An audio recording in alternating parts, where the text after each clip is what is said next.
Hi friends, welcome to Palnadu kitchens. ఈరోజు నేను మీకు గోంగూర చికెన్ పచ్చడి ఎలా ప్రిపేర్ చేసుకోవాలో చూపిస్తానండి. అందుకోసం నేను ఎర్ర గోంగూరని ఇలాంటివి 2 కట్టలు తీసుకున్నానండి. 1 కేజీ చికెన్ అయితే ఒక అర కేజీ గోంగూర అయితే సరిపోతుందండి. మనకి కొలత వైజ్ నేనైతే 2 కట్టలు తీసుకున్నాను. అలాగే 1 కేజీ చికెన్ని ఇలా సాల్ట్ వాటర్లో శుభ్రంగా 2-3 సార్లు కడిగి పక్కన పెట్టుకుంటున్నాను. ఇప్పుడు కొంచెం మనం గోంగూరని శుభ్రంగా 2-3 సార్లు, గోంగూరలో ఇసుక ఉంటుందండి, శుభ్రంగా కడిగి పూర్తిగా తడిపోయిందాక క్లాత్ మీద ఫ్యాన్ కింద ఆరబెట్టుకోవాలండి. పూర్తిగా తడంతా ఆరిపోయిన తర్వాతే మనం ప్రిపేర్ చేసుకోవాలి. ఈలోపు గోంగూర ఆరేలోపు మనం మసాలా ప్రిపేర్ చేసుకుందాము. మసాలా పొడి 3 టేబుల్ స్పూన్ వరకు ధనియాలు, చెక్క, లవంగాలు, కొంచెం ఆనాస పువ్వు, మరాఠీ మొగ్గ, అలాగే 1 స్పూను మెంతులు వేసుకొని వీటన్నిటిని ఫ్రై చేసుకొని పొడి చేసుకొని పక్కన పెట్టుకుందాము. అలాగే అదే బాండీలో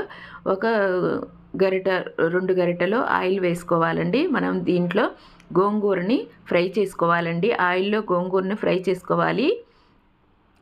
గోంగూర తడంతా ఆరిపోయిన తర్వాత మాత్రమే ఫ్రై చేసుకోవాలండి. కొంచెం తడున్నా కానీ మనకి పచ్చడి చెడిపోతుంది. మనకి ఇది మిక్సీలో కానీ గ్రైండర్ కానీ వేయమండి. అందుకని ఆకులు కొంచెం పెద్ద పెద్ద ఆకులు ఉంటే వాటిని కొంచెం చిన్న చిన్న ముక్కలుగా కట్ చేసుకొని గోంగూరని ఫ్రై చేసుకోవాలి. చూసారు కదా, ఆయిల్ పైకి వచ్చిందాక మనం ఫ్రై చేసుకొని ఈలోపు నిమ్మకాయ అంత సైజు చింతపండు వేడి నీళ్ళల్లో కొంచెం నానబెట్టుకోవాలండి. చింతపండుని వేడి నీళ్ళల్లో మాత్రమే నానబెట్టుకొని గుజ్జు తీసి ఇలా గోంగూరతో పాటు దీన్ని కూడా ఉడికించుకోవాలి. కొంచెం సాల్ట్ వేసాను. మనం ఆల్రెడీ సాల్ట్ వేస్తాం కదండి, అందుకని ఇప్పుడు నేను కొంచెం వేసాను. ఆ చింతపండు గుజ్జు కూడా బాగా దగ్గర పడే వరకు మనం కలుపుకుంటూ ఉండాలి.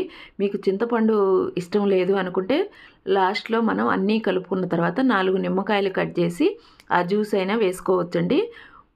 గోంగూర ఆల్రెడీ పుల్లగా ఉంటుంది కాబట్టి పులుపు ఎక్కువ పట్టదండి. నేనైతే చింతపండు పేస్టే వేశాను. గోంగూరని ఉడికించుకొని పక్కన పెట్టుకొని అది చల్లారేలోపు మనం చికెన్ని కూడా ఫ్రై చేసుకోవాలి. స్టవ్ మీద బాండీ పెట్టుకొని డీప్ ఫ్రై చేసుకోవాలండి చికెన్ని. చూశారు కదా, హై ఫ్లేమ్లోనే పెట్టుకొని చికెన్ అంతా మనం ఫ్రై చేసుకోవాలి. ఫస్ట్ చికెన్లోంచి వాటర్ అంతా వచ్చేసి అది వాటర్ అంతా పోయిన తర్వాత చికెన్ బాగా ఫ్రై చేసుకోవాలండి. దీంట్లోనే అప్పటికప్పుడు ఫ్రెష్గా దంచుకున్న అల్లం వెల్లుల్లి పేస్ట్ కూడా ఆయిల్లోనే వేసుకుంటే ఆ పచ్చి వాసన అంతా పోయి చికెన్కి బాగా పట్టిద్దండి. చూశారు కదా, చికెన్ని ఇలా ఒక అరగంట పాటు మనం ఫ్రై చేసుకోవాలి. ఇంకొక 5 మినిట్స్ అయితే చికెన్ ఫ్రై అయిపోయిద్దండి. మరీ ఫ్రై చేసుకోకూడదండి, ఎందుకంటే మనకి ముక్క గట్టిగా తగులుతుంది. కొంచెం ఇలా ఉంటే సరిపోతుంది. ఇప్పుడు నేను గిన్నెలోకి తీసేసుకుంటున్నాను. ఇలానే చికెన్ మొత్తాన్ని ఫ్రై చేసుకోవాలి. చూశారు కదా, ఇది పూర్తిగా చల్లారిన తర్వాత పూర్తిగా చల్లారిపోయిందండి. ముక్క ఇలా ఉంటే సరిపోతుంది. ఇప్పుడు మనం చికెన్ ఫ్రై చేసుకున్నాం కదా, ఆయిల్ మొత్తం చల్లారిన తర్వాత చూశారు కదా, నేను ఏలు పెట్టి చూస్తే చల్లగా అయిపోయిందండి. చల్లగా అయిన తర్వాత దాంట్లో మనం అన్ని ఇంగ్రీడియంట్స్ కలుపుకోవాలి. ఇప్పుడు 1 టేబుల్ స్పూన్ వరకు పసుపు, 1/2 టేబుల్ స్పూన్ వరకు ఇంగువ కూడా వేసుకుంటున్నాను.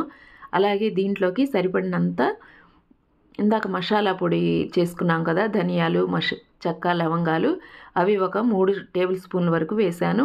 అలాగే టీ గ్లాసులు ఉంటాయి కదండి, మనం తినే అంత కారం, ఉప్పు వేసుకోవాలండి. నేనైతే 2 టీ గ్లాసులు కారం పోసాను. అలాగే 1/3 టీ గ్లాస్ వరకు సాల్ట్ వేసానండి. చూశారు కదా, వీటన్నిటిని బాగా కలుపుకోవాలి. సాల్ట్ మరీ ఎక్కువ వేయొద్దండి, మనం చూసి వేసుకోవచ్చండి. తర్వాత ముందుగానే మొత్తం వేస్తే ఉప్పు ఎక్కువైతే మనం తినలేము కదండి, తక్కువైనా మళ్ళీ చూసి వేసుకోవచ్చు. చూశారు కదా, అదంతా బాగా మసాలాలు, కారం, ఉప్పు, పొడులన్నీ బాగా కలిపిన తర్వాత మనం ఫ్రై చేసుకున్న చికెన్ ముక్కల్లోకి వేసుకొని బాగా కలుపుకోవాలి. కొంచెం పెద్ద గిన్నెలో కలుపుకుంటే బాగుంటుందండి, నాకైతే గిన్నె సరిపోలేదు. ఇప్పుడు మనం ఫ్రై చేసుకున్న గోంగూర పేస్ట్ని కూడా దీంట్లో వేసుకోవాలి. కేజీ చికెన్కి ఒక అర కేజీ గోంగూర అయితే సరిపోతుందండి. మీరు కావాలనుకుంటే ఎక్కువైనా వేసుకోవచ్చు. కరెక్ట్ కొలత అయితే అదేనండి. చూశారు కదా, దీన్ని కొంచెం పెద్ద గిన్నెలో వేసి బాగా కలుపుకుందాము. చూశారు కదా, బాగా కరెక్ట్గా సరిపోయిందండి. చూస్తుంటేనే మంచి స్మెల్, నోరు ఊరిపోతుందండి. గోంగూర చికెన్ పచ్చడి ఎవరికి ఇష్టం లేకుండా ఉంటుందండి. చూశారు కదా, ఉదయానికి వెళ్ళి మళ్ళీ మనం ఒక నైట్ అంతా ఇలా ఉంచి ఉదయం పూట ఉప్పు చూసుకొని మళ్ళీ వేసుకోవచ్చు. చూశారు కదా, ఎంతో టేస్టీ అయిన పచ్చడి.